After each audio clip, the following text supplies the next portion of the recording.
No one likes to have to spend too much time on the commute to work. You often end up spending the journey feeling anxious about the day ahead. Perhaps you have an important meeting or some strict deadlines to meet. All things considered, the shorter the commute, the better.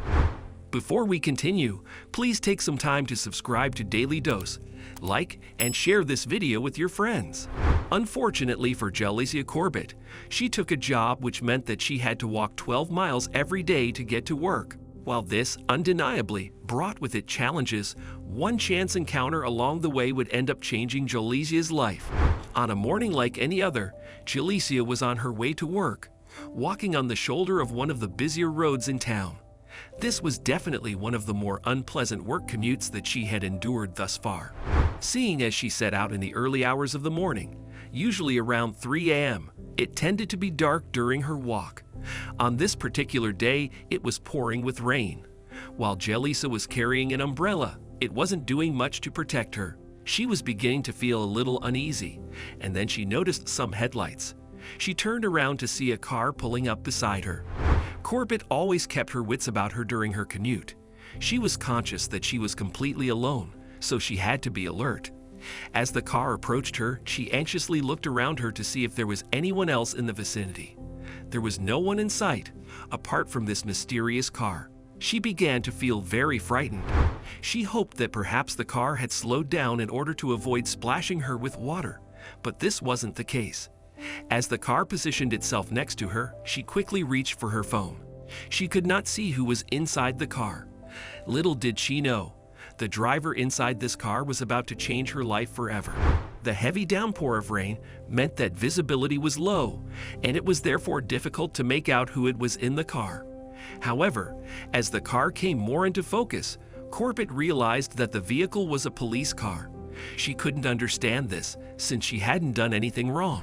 It transpired that this police officer, Sergeant Scott Bass, had seen Corbett many times during her commute to work. He had decided that enough was enough, and took it upon himself to intervene. Little did he know, his actions would end up changing Corbett's life. Corbett's only option was to walk, in order to get to work, even if that meant walking during a storm. Her work was very important to her. It gave her purpose, and she wasn't going to let bad weather get in the way of that. She explained in an interview, "I still walk. How else am I supposed to pay the bills?" Corbett knew that she could not ignore the policeman driving alongside her. She racked her brains, trying to think of anything she might have done or be doing that would be considered illegal or would attract a police officer's attention. She couldn't think of anything. There was only one thing for it. She would have to approach the police car and ask the officer what the problem was. Corbett walked over to the policeman, and he rolled down his window. "Can I help you, officer?" she asked. "Sergeant." Bass smiled back at her, and she immediately felt at ease. His heart had obviously gone out to her, as she trudged through the rain, shivering as she went. He kindly offered to drive her the rest of the way. "I said, yeah, I could use a ride." Corbett later said in an interview, she was glad to get some shelter from the relentless rain, even if that meant a potentially awkward journey with a man she did not know. Nervously, she stepped inside the car and shut the door. This moment would end up making national headlines. Corbett had worked at Bojangles for months now, and done this commute countless times. Not once had someone offered to give her a lift to work. She was glad that she had some time to dry off before starting her shift. Neither party spoke during the car journey, Sergeant.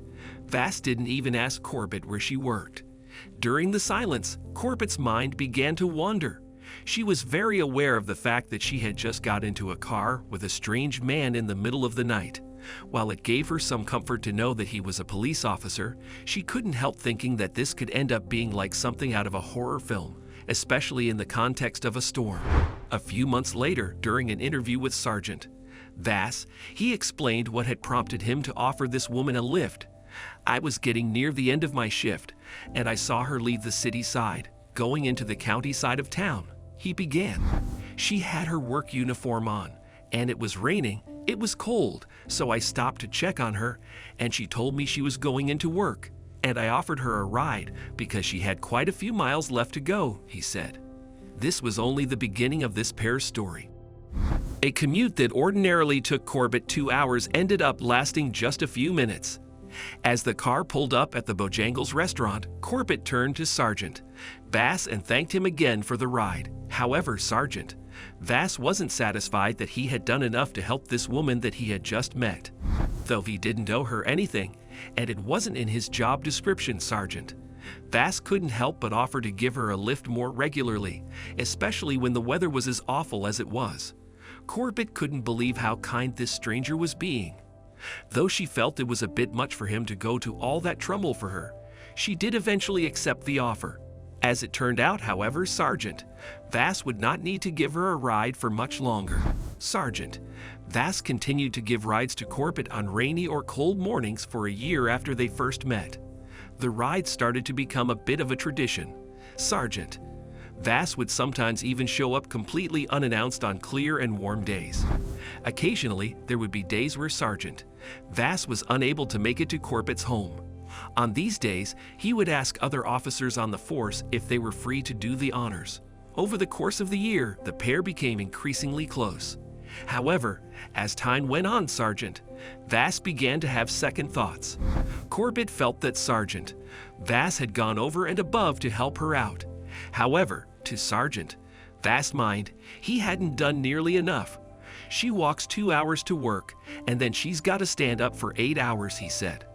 I know what it's like to have to work that hard. As the days progressed, he said, it just kind of really weighed on me and bothered me.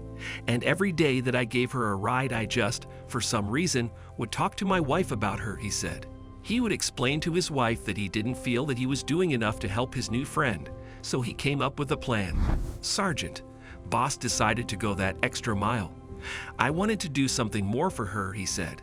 So that next day, I called Walmart, which was in the area, and asked them if they could work with me. He wanted to give Corbett a bicycle to help turn a 2-hour walk into a 30-minute ride. When Sergeant Bass explained the story to the manager of the local Walmart, he was touched by the story and Bass' gesture. As a result, the store gave him a free beach cruiser bicycle to give to Corbett. Sergeant Bass immediately went to deliver it to his new friend. Corbett's reaction wouldn't be the most surprising one he would receive. When Sergeant Bass pitched up at Corbett's house with the brand new bike, she was completely speechless. I was shocked, she said in an interview. I didn't think it was real. This incredible gift was about to make her life a lot easier. Above is a picture of the happy pair that was taken just after Sergeant Bass presented Corbett with the bicycle. When Sergeant Bass returned to work and showed the picture to his team, his bosses decided to post it online. The caption read, "We are so proud of Sergeant Scott Bass and his selfless service he provides on a daily basis." The Facebook post said, "What happened next came as a surprise to everyone involved. In a world of negative news, when people get wind of a story like this, they tend to embrace it. This is exactly what happened when Nash County Sheriff Office shared it on their Facebook page. It wasn't long before everyone was talking about it. The post accumulated thousands of comments and likes. Even people living far from Nash County began to share the post with their friends. Everyone seemed to be talking about this incredible story. This was nothing compared with what would follow. Over the next few days, the post gained more and more traction. The story was being shared online, and its reach was growing exponentially. This continued until the story had been seen by people all over the country. Local news channels even began contacting Sergeant Bass and Corbett, asking them to take part in interviews. They accepted. They were more than happy to share their unlikely story with whoever wanted to hear it. Soon, an unexpected phone call would leave them both in complete shock. It transpired that a casting agent for the well-known talk show, The Steve Harvey Show, had heard their story on the grapevine. The casting agent in question showed the local interviews to Steve Harvey himself, who decided to reach out to them and see if they wanted to feature in an upcoming episode. Both Corbett and Sergeant Bass jumped at the opportunity to appear on national television. They had mixed feelings towards going to Chicago, where it would take place. They were full of excitement, but also a little nervous, as you would be. When Corbett informed her work that she needed to take some time off in order to go to Chicago, they did something she never expected. Corbett's story had already been heard by all of her colleagues at the restaurant she worked at, Bojangles, by the time the pair were due to appear on local news stations. As the story continued to gain attention across the country, even some of the executives, high up in the restaurant chain, began to take notice. While everyone knew that the story was getting big, they did not realize quite how big until the pair's appearance on Steve Harvey's television show. As a result, the company decided not only to offer her a raise, but also to relocate her to a branch closer to home. This was only the beginning.